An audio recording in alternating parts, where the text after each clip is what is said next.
ശ്രമം ഒരു ശ്രമം എന്നുള്ളതേ എന്തോരം ശ്രമങ്ങളിലൂടെയാണ് ഒന്ന് നിലനിൽക്കാൻ പറ്റുക എന്നുള്ളത്. നിരന്തരമായിട്ട് ഇങ്ങനെ അന്വേഷിച്ചുകൊണ്ടിരിക്കണം.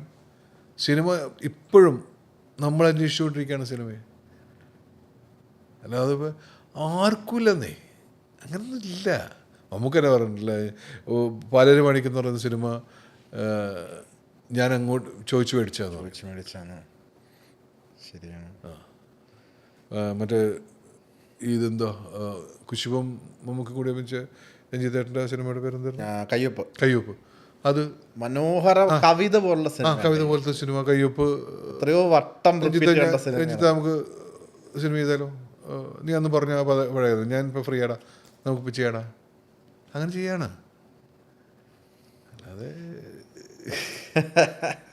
ആഗ്രഹമാണല്ലേ ശരിക്കും ഇതൊക്കെ ചെയ്യിക്കുന്നത്. അല്ലെങ്കിൽ ഇപ്പം മമ്മൂക്കയ്ക്ക് മാത്രമല്ല, ഇപ്പം ഇക്കും ചൂസ് ചെയ്യുന്ന ഒരു സമയമാണ് ഇപ്പം. ഇന്നലെ ഞാൻ തരുണായിട്ട് ഞാൻ സംസാരിച്ചു. തരുൺ, ഞാൻ പേരൊന്നും പറയില്ല, തരുൺ ഇങ്ങനെ കാസ്റ്റിങ്ങിൻ്റെ കാര്യങ്ങൾ പറഞ്ഞപ്പോൾ ഒക്കെ അങ്ങനെ മലയാളത്തിലെ എണ്ണം പറഞ്ഞ കുറച്ച് നടന്മാരുടെ ഇവരൊക്കെ ഇങ്ങനെ എന്തെങ്കിലും പരിപാടി ഉണ്ടെങ്കിൽ വിളിക്കേണ്ട, എന്തെങ്കിലും പരിപാടി ഉണ്ടെങ്കിൽ വിളിക്കേണ്ട.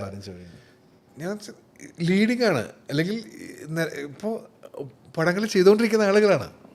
എന്നിട്ടും അപ്പോൾ ഇത് സിനിമയുടെ ഒരു ഭാഗമാണ്. അതിപ്പോൾ ഒരാളോട് ചോദിക്കുക എന്നുള്ളത്, എനിക്ക് പണി അറിയാം, എന്നെ ആരെങ്കിലും വന്ന് വിളിച്ചോളും എന്ന് പറഞ്ഞിട്ട് വീട്ടിൽ നിന്നാൽ നടക്കുന്ന കാര്യമല്ല സിനിമ. നമ്മൾ നിരന്തരമായിട്ട് ഉള്ള ആളുകളോട് ഇപ്പോൾ ഞാൻ കഴിഞ്ഞ ദിവസം കൂടെ അൻവർ റഷീദിനോട് ചോദിച്ചുള്ളൂ, എന്തെങ്കിലും അമ്പോ പരിപാടി ഉണ്ടെങ്കിൽ നമ്മൾ നിരന്തരം ആളുകളോട് ചോദിക്കുക. അത് ഇത്ര വലിയ തെറ്റുള്ള കാര്യമല്ല, ചോദിച്ചുകൊണ്ടേയിരിക്കുക. സുരാജ് ചേട്ടൻ കഴിഞ്ഞ ഒരു ദിവസം പറഞ്ഞിട്ടുണ്ട്, നാഷണൽ അവാർഡ് കിട്ടിയതിന് ശേഷം ഞാൻ എപ്പോഴും ചാൻസ് ചോദിക്കാറുണ്ട്. നല്ല ആൾക്കാരെ വിളിച്ച് ഞാൻ അങ്ങോട്ട് ചാൻസ് ചോദിക്കും. അതെല്ലാവരും ചെയ്യുന്ന കാര്യമാണ്. എല്ലാവരും ചെയ്യും.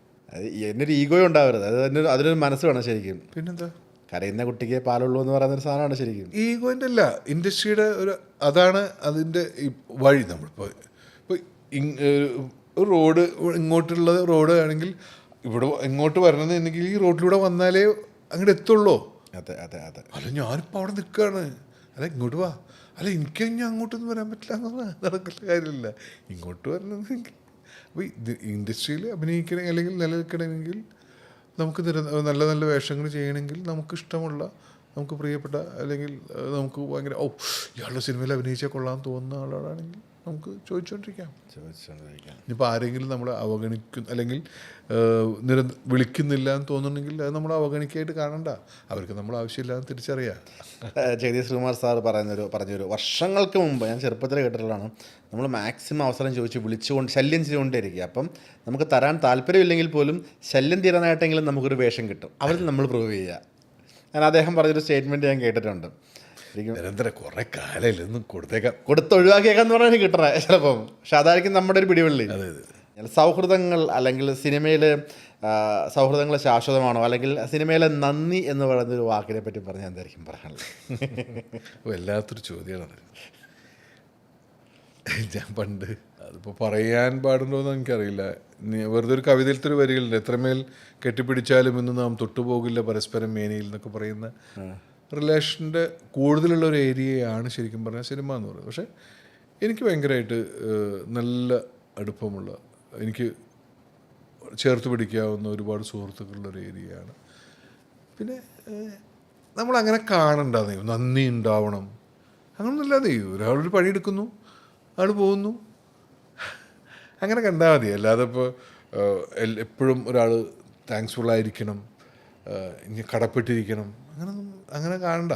അങ്ങനെയൊക്കെ കാണുമ്പോൾ ചിലപ്പോൾ ഭയങ്കര വൈരുദ്ധ്യങ്ങളൊക്കെ തോന്നുന്നു, അല്ലെങ്കിൽ അയ്യോ ഭയങ്കര ബോറൊക്കെ ആയിട്ട് തോന്നുന്നൊരു മേഖലയാണ് സിനിമ. പക്ഷേ നമ്മളങ്ങനെ കാണാതിരിക്കുക എന്നുള്ളതാണ് ഈ മേഖലയിൽ.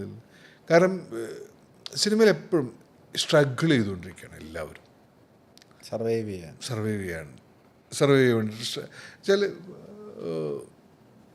ഒരു സംവിധായകൻ, ഇപ്പം ഞാൻ പറയാം, കുമ്പളിങ്ങി നൈറ്റ്സ് എന്ന് പറയുന്ന ഒരു സിനിമ ചെയ്തിട്ട് അദ്ദേഹം അടുത്തൊരു സിനിമ ചെയ്തിട്ടില്ല. ഇൻഡസ്ട്രി ഹിറ്റാണ് മധുവിന്. സിനിമ അങ്ങനെയാണ് ഇപ്പോൾ ഭയങ്കരമായിട്ട് മാറിയിട്ടുണ്ട്. അപ്പോൾ എല്ലാവരും സിനിമയ്ക്ക് വേണ്ടിയിട്ടുള്ള, ഭയങ്കര ഹിറ്റടിച്ച ആളുകൾ പോലും അടുത്ത സിനിമയ്ക്ക് വേണ്ടിയിട്ടുള്ള ശ്രമം. അപ്പോൾ നമുക്ക് ഒരാളെ അക്കമഡേറ്റ് ചെയ്യാനോ അല്ലെങ്കിൽ താങ്ക്സോടെ ചേർത്ത് പിടിക്കാനൊന്നും പറ്റുന്ന അവസ്ഥയല്ല. എല്ലാവരും അവനവന് വേണ്ടിയിട്ട് ഇങ്ങനെ ശ്രമിച്ചുകൊണ്ടിരിക്കുകയാണ്. അപ്പോൾ അവിടെ ചിലപ്പോൾ ആളുകൾ ചില മൈൻഡ് ചെയ്യാതെയൊക്കെ ഉണ്ടാവും, സ്വാഭാവികമായിട്ടുള്ള കാര്യമാണ്. നമ്മൾ അതിനെ അങ്ങനെ കണ്ടാൽ മതി. അല്ലെങ്കിൽ ഈ ഷുഗറും പ്രഷറൊക്കെ വരും മനുഷ്യ, നമ്മളിത് വളരെ കൂളായിട്ട് കാണാം പ്രശ്നം.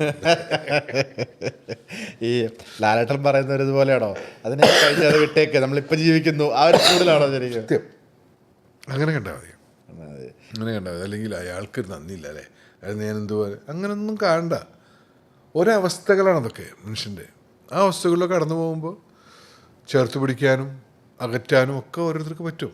നമ്മളങ്ങനെ അതിനെ അങ്ങനെ കണ്ടാൽ മതി. അല്ലാതെ അതിന് നന്ദിയായിട്ട് ലോകമാണ് സിനിമ എന്നോ അല്ലെങ്കിൽ വിശ്വസിക്കാൻ നമ്പാൻ കൊള്ളാത്തൊരു കാപട്യമുള്ള ലോകമാണെന്ന് അങ്ങനെയൊന്നും കാണണ്ട. എല്ലാ ലോകത്തും അതിൻ്റേതായ പ്രശ്നങ്ങളുണ്ട്. പിന്നെ സിനിമ പ്രത്യേകിച്ച് പറഞ്ഞാൽ ഇപ്പം എനിക്ക് വേണ്ടിയാണ് ഞാൻ സിനിമയിൽ ജീവിക്കുന്നത്. സിനിമ എൻ്റെ ആവശ്യം. അതെ.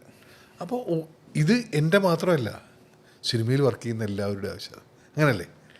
അപ്പോൾ പിന്നെ അവർ ഇങ്ങനെ വെട്ടിപ്പിടിക്കലല്ല, എങ്ങനെയും നിലനിൽക്കാനുള്ള ശ്രമത്തില്ല. അപ്പോൾ അതിൻ്റെ ഭാഗമായിട്ട് ചിലപ്പം ഉണ്ടാവും. പക്ഷേ ഞാൻ പറഞ്ഞില്ലേ, എത്തിക്സ് എന്ന് പറയുന്ന സാധനമുണ്ട്. അതിനോട് മിനിമം നീതി പുലർത്തിക്കൊണ്ട് മുന്നോട്ട് പോവുക, ആരെ ഉപദ്രവിക്കാതിരിക്കുക എന്നുള്ളത്.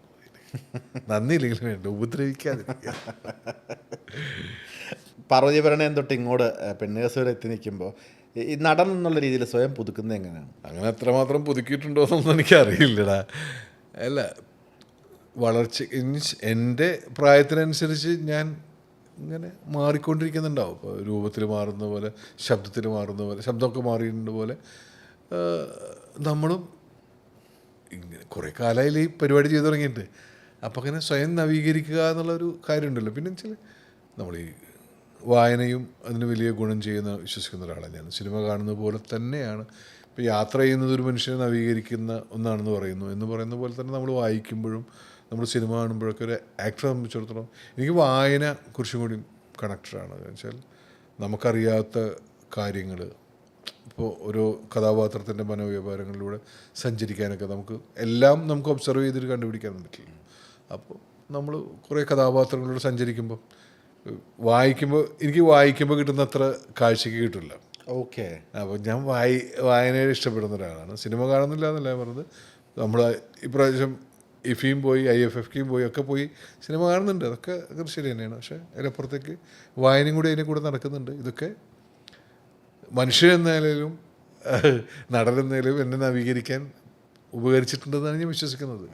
എത്രമാത്രം അത് നന്നായിട്ടൊന്നും എനിക്കറിയില്ല. ഈ വായനയുടെ ഒരു പ്രത്യേകത, നമുക്ക് അത്രയും നമ്മൾക്ക് എഴുത്തുകാരൻ എഴുതി വെച്ചതിലും അതിൻ്റെ 10 ഇരട്ടി നമുക്ക് ഇമാജിൻ ചെയ്യാൻ പറ്റും. അതെ അതെ. അങ്ങനെ ഇമാജിൻ ചെയ്യാൻ അതാണ് ഏറ്റവും കൂടുതൽ താല്പര്യം ഉണ്ടെന്ന് പറഞ്ഞതുകൊണ്ട് ചോദിക്കട്ടെ, സിനിമ സംവിധാനം അല്ലെങ്കിൽ അങ്ങനെ എന്തെങ്കിലും ഒക്കെ നമുക്ക് പ്രതീക്ഷിക്കാൻ പറ്റും? സംവിധാനം ചെയ്യാനുള്ള ധൈര്യം എനിക്ക് ഉണ്ടായിട്ടില്ല. മീൻസ് അങ്ങനെ ഒരു തോന്നൽ പോലും ഉണ്ടായിട്ടില്ല. അതൊരു വലിയ പണിയാണ്, ഭയങ്കര ബുദ്ധി വേണ്ട പണിയാണ്. അത് നമുക്ക് പിന്നല്ല എക്സിക്യൂട്ടീവ് ചെയ്യുക, അതൊക്കെ വലിയ